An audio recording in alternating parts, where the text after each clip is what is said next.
Hello there, folks. This is Mixion, otherwise known as Mayo, and here we are going into Game 2 of Lantern Control versus Jeskai Control. During sideboarding, I boarded in Tezzeret, Agent of Bolas, as well as Soul Guide Lantern, taking out one Profane Tutor and one Prismatic Ending. There it is. Found it. Was on the tip of my tongue. I thought about boarding out stuff like Mishra's Bauble as you would traditionally in these kinds of matchups, but I decided to keep Bauble in because I am on a primarily Spire of Industry Glimmervoid mana base, which can make it very, very awkward. If I don't have those cards, definitely a con of playing those kinds of mana bases. We're both going to keep 7 cards again. My opponent is going to be on the play, starting off with a Flooded Strand and passing the turn. I set up my turn with a Spire of Industry into a Codex Shredder and passing along. My opponent on end step cracks their Flooded Strand alongside Island Cycling a Lorien Revealed, grabbing a Sacred Foundry with the fetch, and a Hollowed Fountain with the Lorien Revealed. They shock in the Hollowed Fountain as their land for turn and pass. Apologies with these camera angles here. I was trying to figure out the best way to record it, and here we see the woes that is my choices. I play out a second Spire of Industry and take a damage playing an Inquisition of Kozilek. In my opponent's hand, I see double Snapcaster, double Flame of Anor, and Fillage. Definitely a very scary hand, but I do have a Surgical Extraction in this opening hand. My opponent's opening hand just seems ripe for just taking a Flame and Surgicaling it. I do like the idea of Surgicaling a Fillage. I do also have Thoughtseizes in my hand, but just taking both Flames out now seems like a very powerful thing to do. And that is what I do. My opponent gets rid of their 4 flames. I ask him if they have anything I need to worry about, and they do say 4 Wrath of the Skies. Oh no, who could have guessed?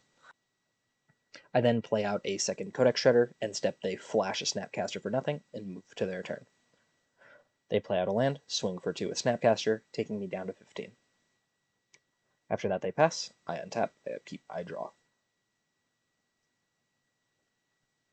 I play out a Mycosynth Gardens and go to slam a bridge, and lo and behold, they top deck exactly Counterspell.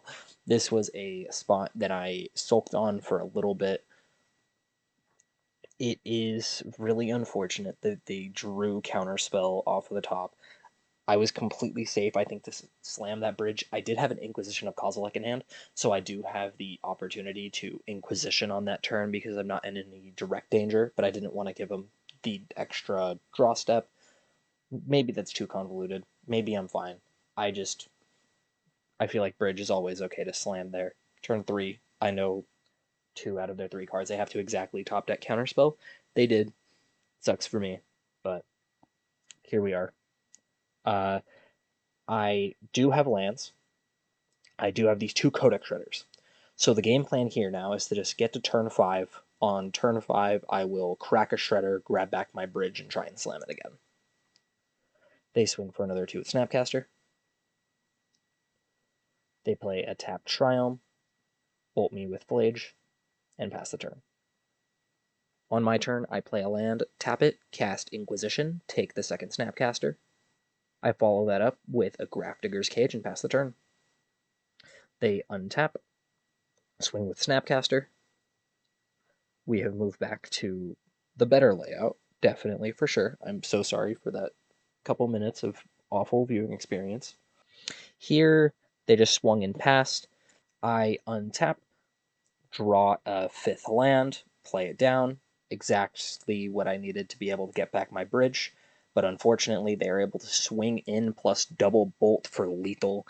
Really, really unfortunate to see. I feel like I did play this game correctly. I think trying to slam bridge on 3 is exactly what I should be doing, giving them less time to draw counter spells. They did happen to find the counter spell that they needed, and I was not able to support it quick enough. Really unfortunate to see that game be lost, given that I was in such a good position at the beginning of it. But it is what it is. It was an incredible game 2. Unfortunately, game 3 did have some pretty severe pilot errors on both my part and my opponent's part. It just leads to a game of Magic that is less fun to watch. I will not be editing and posting that, but these first 2 games were absolutely incredible and very, very fun to play. Thank you all so much for watching these last 2 games of Magic. If you did not watch Game 1 somehow, then that will be in the description of the video, and I hope to be making more of these in the future. Bye-bye.